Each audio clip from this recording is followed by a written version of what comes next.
स्वागत है मेरे प्यारे मित्रों। तो आप लोग बताओ मुझे कमेंट पर कि आप लोगों को ये कहानी कैसा लग रहा है।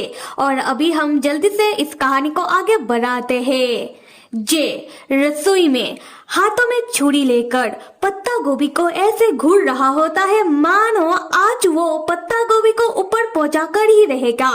उसके बाद जे पत्ता गोभी को काटना शुरू करता है, पर उल्टा छुरी पकड़ के, जिससे वो पत्ता गोभी को तो ठीक से काट पाता ही नहीं। और ये देखकर जे और जोर लगाने लगता है और इन सब से उल्टा और ज्यादा शोर होने लगता है। शोर सुनकर जाओ चिऊ रसोई में आता है ये पूछने के लिए कि जे ऐसा क्या कर रहा है जिसके कारण इतना आवाज हो रहा है। उसी वक्त रसोई के दरवाजे के सामने डस्टबिन था, जिससे जाओ चिऊ टकरा कर बस गिरने ही वाला होता है। ठीक उसी वक्त जे अपने एक हाथ से जाओ चिऊ को पकड़ लेता है, पर तब जे के दूसरे हाथ में था छुरी। अगर थोड़ा इधर उधर हो जाता तो जाओ चिऊ को वो छुरी लग सकता था। खैर जाओ चिऊ तब खड़ा होता है और जे को धन्यवाद कहता है। जे उस छुरी को डरता हुआ घूर रहा था और मन में कह रहा था कि बहुत खतरनाक था, आज तो कांड ही हो जाता। खैर जाओ चिऊ तब उस डस्टबिन को बहुत ही मुश्किल से साइड में रखता हुआ कह रहा होता है कि ये डस्टबिन दरवाजे के इतने सामने था, मुझे तो पता ही नहीं था। उसके बाद जाओ चिऊ पूछता है कि तो फिर जे क्या करना चाहता है। जे कहता है कि उसको नूडल बनाना है। जाओ चिऊ पूछता है कि तो क्या जे को रसोई में कुछ सामान मिला। जे कहता है कि हाँ, उसे कुछ सब्जी और अंडे मिले। जाओ चिऊ कहता है कि क्या जे ने पहले सब्जियों को धो लिया है। जे हाँ में जवाब देता है। उसके बाद जाओ चिऊ कहता है कि अगर जे पहले अंडे को फ्राई करना चाहता है तो जे को पहले पैन में तेल को गर्म करना होगा। क्या जे को पता भी है कि पैन क्या होता है। जे तब हिचकिचाता हुआ कहता है कि हाँ हाँ मुझे पता है ना। फिर जे पेन को ढूंढने लगता है और जे को पेन मिल भी जाता है। जे बहुत खुश होता हुआ कहता है कि इसी तो पेन कहते हैं। जाओ चिऊ पेन को छूने के बाद कहता है कि हाँ तुम सही कह रहे हो। फिर जाओ चिऊ कहता है कि क्यों ना हम फ्राई अंडे के साथ इंस्टेंट नूडल को ही बना लेते हैं। तब जे कहता है कि पर जे को यहाँ पर इंस्टेंट नूडल कहीं पर भी नहीं मिला। तब जाओ चिऊ थोड़ा सोचने के बाद बताता है कि ह्यू ने कहा था कि इंस्टेंट नूडल और ये सब सेहत के लिए अच्छा नहीं है, तो फिर छोड़ो, हम फ्राई अंडे को भी नहीं बनाएंगे। क्यों ना हम अंडे को बॉईल कर लेते हैं और मिक्स्ड सब्जी के साथ सिर्फ हम नूडल ही बना लेते हैं। तो जाओ जाकर पानी को गर्म करो। दूसरी तरफ जे जो बहुत ही मासूमियत के साथ पैन को देखता हुआ पूछता है कि क्या हम पैन में सिर्फ अंडे फ्राई ही करते हैं, क्या हम इसमें अंडे बॉयल नहीं कर सकते। और ये सुनकर तो जाओ चिऊ को हंसी आ जाती है। जाओ चिऊ जे से कहता है कि जे तुम्हें खाना बनाना नहीं आता है ना। और उसके बाद हम देखते हैं कि जाओ चिऊ जैसा जैसा कह रहा होता है जे बिल्कुल उस तरीके से ही पैन में ही खाना बना रहा होता है। फिर हम देखते हैं कि जाओ चिऊ को सामने एक कैन फूड मिलता है और जाओ चिऊ जे से पूछ रहा होता है कि जे क्या तुम्हें कैन फूड खाना है। दूसरी तरफ जे जो बहुत सोचने के बाद अब जाओ चिऊ से पूछ ही लेता है कि जाओ चिऊ तुम्हें मेरे छोटे भाई ह्यू ने यहाँ पर कैद करके क्यों रखा है। ये सुनकर जाओ चिऊ की आंखें बड़ी बड़ी हो जाती है। फिर जाओ चिऊ उल्टा जैसे ही सवाल पूछने लगता है कि क्या सच में ह्यू विदेश यानी कि फॉरेन कंट्री चला गया है। और ये सुनकर जे इस बात का कोई जवाब नहीं दे पाता। तब जाओ चिऊ रसोई से बाहर जाते हुए जैसे ये कहता है कि मुझे लगता है कि तुम मुझसे कुछ तो छुपा रहे हो, तो फिर मैं तुम्हें सच क्यों बताऊं। उसके बाद हम देखते हैं कि जाओ चिऊ और जे खाना खाने बैठते हैं। जाओ चिऊ तो खा रहा होता है, पर जे के गले से निवाला नहीं उतर रहा क्योंकि जे बहुत परेशान है ये सोचकर कि चल क्या रहा है और जे यहाँ से बाहर कब निकलेगा। तब जाओ चिऊ जे से कहता है कि खाना तुम क्यों नहीं खा रहे हो, देखो खा लो, वरना क्या पता कि बिना खाए ही तुम टे हो जाओ।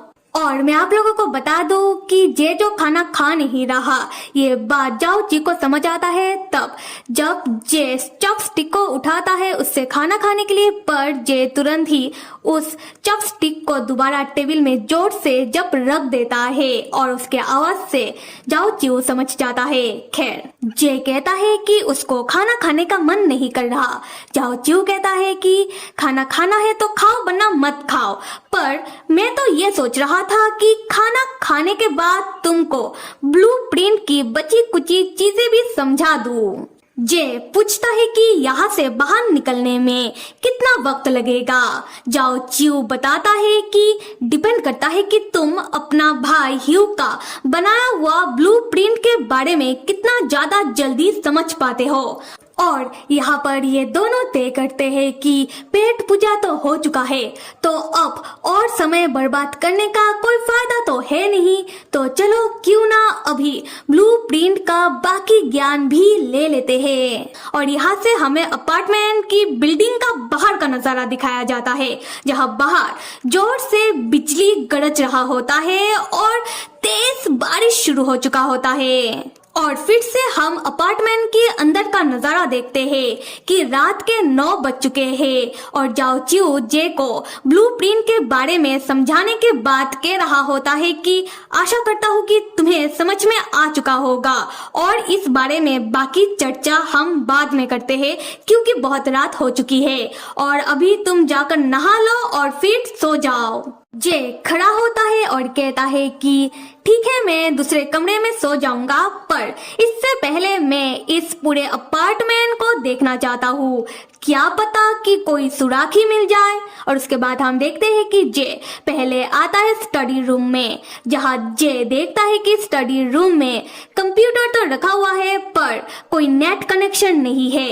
ये देखकर जे मन में सोचने लगता है कि इस पूरे अपार्टमेंट को इस दुनिया से बिल्कुल अलग थलग करके रखा हुआ है। फिर जे घूमता हुआ आता है रसोई में और रसोई की खिड़कियों को देखने लगता है और अपने मन में कह रहा होता है कि इस अपार्टमेंट में जितने भी खिड़कियां हैं सबको सीमेंट से सील करके रखा है।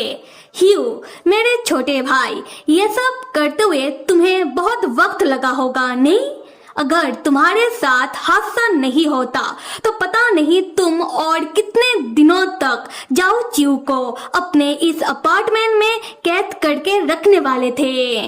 उसके बाद जे बेडरूम ढूंढने लगता है और जे को एक बेडरूम मिलता है।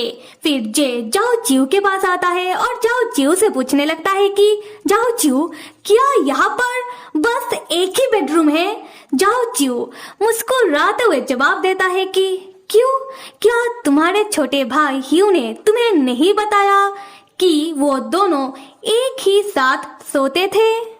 यह सुनकर जे पहले जाओ चिऊ को घूरने लगता है। फिर जे बस इतना कहता है कि मैं लिविंग रूम के सोफे में ही सो जाऊंगा। जाओ चिऊ कहता है कि अगर तुम ऐसा करोगे तब तो तुम्हारे पीठ में दर्द हो जाएगा, और वैसे भी ऐसा तो है नहीं कि हम दोनों कोई औरत और आदमी है, हम दोनों ही आदमी हैं, तब तो कोई दिक्कत की बात भी नहीं है। उसके बाद जाओ चिऊ जे को अलमारी के सामने बुलाता है और जे के लिए कपड़ा ढूंढने लगता है। जाओ चिऊ जैसे पूछ रहा होता है कि जे कहीं तुम सोते हुए खराटे तो नहीं लेते हो? जे कहता है कि नहीं। जाओ चिऊ कहता है कि ठीक है, तो फिर ते रहा, अब तो सच में कोई दिक्कत नहीं है। फिर जाओ चिऊ जे को ह्यू का बात रोक देते हुए कहता है कि नहाने के बाद ह्यू का ये कपड़ा पहन लेना। अगले सीन में हम देखते हैं कि जे बाथरूम में नहाते हुए सोच रहा होता है कि एक तरफ तो जाओ चिऊ कह रहा था कि उसने कभी भी ह्यू के फेस को छुआ नहीं है, और दूसरी तरफ जाओ चिऊ अब ये कह रहा है कि वो ह्यू के साथ ही सोता था, और एक तरफ ह्यू जिसने जाओ चिऊ को कैद करके रखा है और दूसरी तरफ ह्यू जिसने यहाँ इतना सारा खाना भी जमा करके रखा है, और इस अपार्टमेंट में हर एक चीज कितनी अच्छी तरीके से ऑर्गेनाइज है। इन दोनों का रिश्ता है क्या? कहीं उसी वक्त जाओ चिऊ जे को आवाज देने लगता है।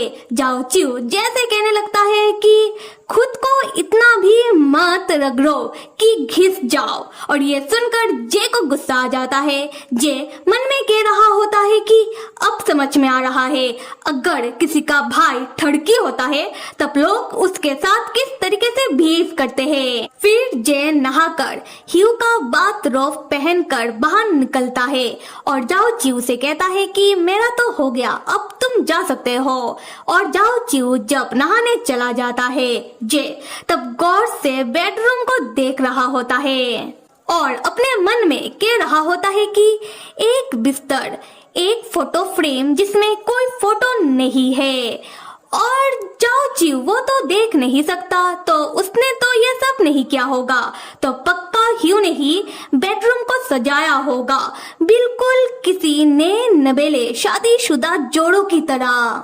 खैर जे ने ह्यू का जो बाथरोब पहना हुआ था, जाओ चिऊ नहाकर बिल्कुल वैसा ही बाथरोब पहनकर बाहर निकलता है।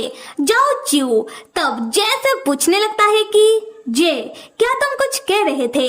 जे कहता है कि नहीं, कुछ भी तो नहीं। और जैसे ही जे जाओ चिऊ की ओर देखता है तब जे के साथ हम लोग भी नोटिस करते हैं कि जाओ चिऊ के हाथों में जो हाईटेक ब्रेसलेट था, बिल्कुल वैसा ही ब्रेसलेट जाओ चिऊ के एक पैरों पर भी है। जे तब जाओ चिऊ से बस इतना पूछता है कि जाओ चिऊ क्या तुमने कभी भी इस कमरे को देखा है? जाओ चिऊ कहता है कि नहीं तो। और तब जे देखता है कि जाओ चिऊ के बालों से पानी टपकता हुआ उसके पैरों के पास फर्श में गिर रहा होता है। ये देखकर जे जाओ चिऊ से कहता है कि जाओ चिऊ तुम यही रुकना, हाँ मैं तुम्हारे लिए तौलिया लेकर आता हूँ। पर जाओ चिऊ जे की बातों को अनसुना करता हुआ वो जैसे ही आगे की तरफ बढ़ने लगता है, उसी वक्त जाओ चिऊ फिसल कर गिरने वाला होता है। पर जे है ना, जे जाओ चिऊ को गिरने नहीं देता बल्कि अपने बाहों में थाम लेता है और जे जाओ चिऊ से कहता है कि संभाल कर जाओ चिऊ। और दूसरी तरफ हम जाओ चिऊ को देखते हैं जो बहुत ज्यादा चौंक जाता है। तो फिर मेरे प्यारे मित्रों, इस कहानी में आगे क्या क्या होने वाला है ये जानने के लिए आप लोग कमेंट में बताओ कि कौन कौन इस कहानी का अगला भाग देखना चाहते हो। Till then stay with me and see you.